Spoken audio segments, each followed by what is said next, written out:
Hello guys, welcome back with new video. In this video I will help you how to deactivate your Facebook page.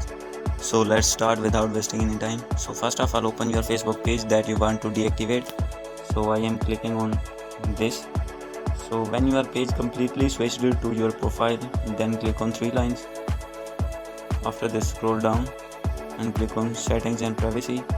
Click on settings, click on page settings, scroll down and click on access and control. So after this, click on deactivation and deletion and select deactivate page and click on continue. So after this, here you need to put your password, Facebook ID password. After putting the password, click on continue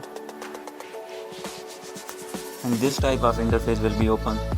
So these are the reasons that Facebook recommend you. So I am clicking on first one. This is temporary, I'll be back. So after this, click on continue and click on log out. So your Facebook page has been successfully deactivated. So hope you like this video. If you like this video, please do subscribe, comment and share.